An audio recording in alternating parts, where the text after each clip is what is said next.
A priestly proclamation of warning. Hear the word of which, all you inhabitants of the world and dwellers on the land.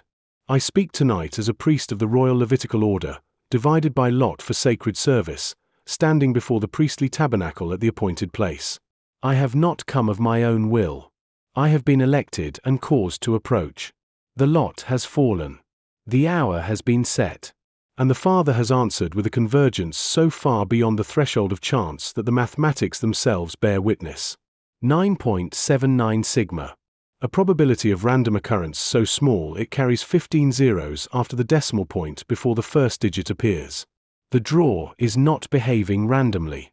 Something is pressing through. The lead verse for this proclamation is 1 Chronicles chapter 1, verse 22. Ebal, and Obimorel, and Sheba, 3 sons of Joktan, son of Eber, son of Shem. These are the ancient patriarchs of the Arabian lands, the ancestral peoples whose blood still runs through the soil stretching from the Persian Gulf to the mountains of Yemen. When the chronicler recorded these names, he was not writing mere genealogy. He was mapping the covenant geography of the nations. He was saying, YHWH knows every tribe. YHWH named every people. And YHWH holds every nation accountable to the boundaries he established at the scattering of the sons of Adam.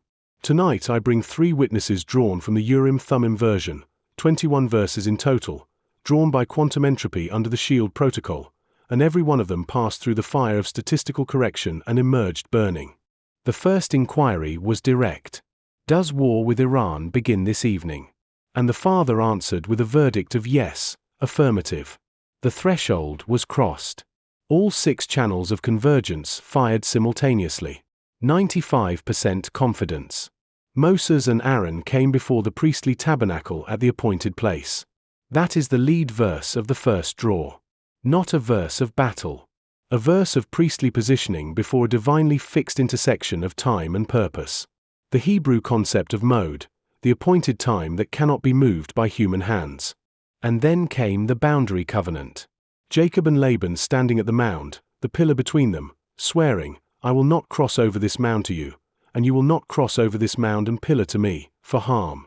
2 nations at a contested line. 2 peoples invoking the Elohim of their fathers as judge. And they ate bread and stayed all night in the mount. The decisive action occurring in the night watches. The boundary being drawn under cover of darkness with Elohim as witness between the parties. Do you hear what is being spoken? A line is being drawn between nations tonight. Not by diplomats. Not by generals. By the Elohim of Abraham who judges between peoples and holds the boundaries of the earth in his hand. The second inquiry asked whether to publish this word. The Father answered lean yes, but with a solemn condition.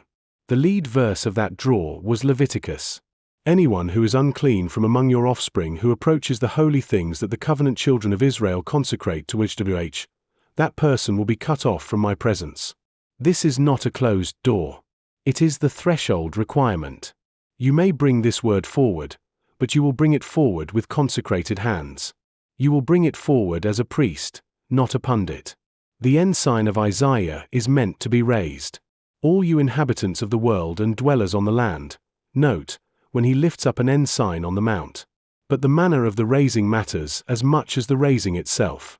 Zadok and the Levites bore the Ark of the Covenant through the crisis of Absalom's rebellion.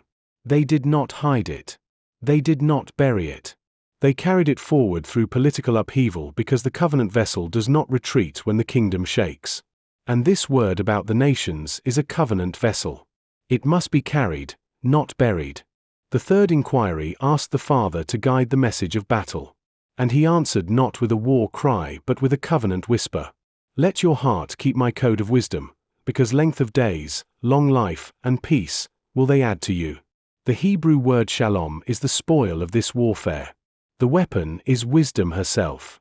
The victory is not measured in the destruction of an enemy but in the preservation of life, of days, of wholeness. And then Abram stood before the king of Sodom and raised his hand to the highest Elohim, creator of heaven and earth, and swore he would not take so much as a thread or a sandal strap. So that you cannot declare, I made Abram to become wealthy. This is the identity of the one who carries this word. Nothing sourced from the world's table. Nothing credited to any human system or institutional framework. Every syllable sourced from the highest Elohim alone. But here also the warning. Jeremiah speaks over the aftermath. Even the corpses of men will fall as dung upon the open field and as a handful after the reaper, and there is none gathering. This is battlefield language. This is the consequence of divine judgment rendered against a nation. And the Father's caveat thunders over every human actor in such an hour. Let not the wise glory in their wisdom, neither let the mighty glory in his might. Let not the rich glory in their riches. Whatever unfolds in the night watches, YHWH claims the authorship. No president, no general, no intelligence agency will stand before the throne and take credit for what the Ancient of Days has decreed. And the shadow of Manasseh hangs over this proclamation as the solemn witness of what happens when a priest fails to consecrate, when the holy name is desecrated, when the message becomes polluted. Manasseh, son of Hezekiah, whose corruption in Jerusalem caused YHWH to scatter his people into all the kingdoms of the earth. That is the cost of unfaithfulness in sacred duty. So hear this warning, all you inhabitants of the world. The appointed time has arrived. The boundary is being drawn in the night. The Elohim of Abraham judges between the nations. The ensign is being lifted on the mount. And the sons of Joktan, Ebal, Obimarel, and Sheba, whose lands lie in the path of what is coming, are known by name to the one who set the boundaries of every people according to the number of the sons of Elohim. Daniel stood in Babylon among the eastern empires and proposed a test before the powers that governed him. Tonight another test is proposed. Not by human wisdom, by the lot that falls from the hand of YHWH, the same lot that divided the sons of Eleazar and the sons of Ithamar for the governance of the sanctuary. I have raised my hand to YHWH, the highest Elohim, creator of heaven and earth. I have taken nothing from Sodom's table. I carry this word as one divided by lot for sacred service, keeping the code of wisdom. The inheritance is guarded in Goshen even as we move through Egypt. The flocks remain. The children are protected. But the price of that protection is consecration. You will not desecrate my holy name, says YHWH, but I will be consecrated among the covenant children of Israel. I am YHWH that brought you out. I am YHWH that consecrates you. I am YHWH. As for me, I will walk in my integrity. Ransom me and be gracious to me. Blessed are those you elect and cause to approach to you, that they may dwell in your courts. Go in the fear of YHWH tonight. The mathematics have spoken. The text has confirmed. The priest has proclaimed. And the promise holds for those who keep the code of wisdom. Length of days, long life, and shalom. This is the word of YHWH through the royal Levitical priesthood. Let the one who has ears to hear what the Spirit speaks to the covenant faithful.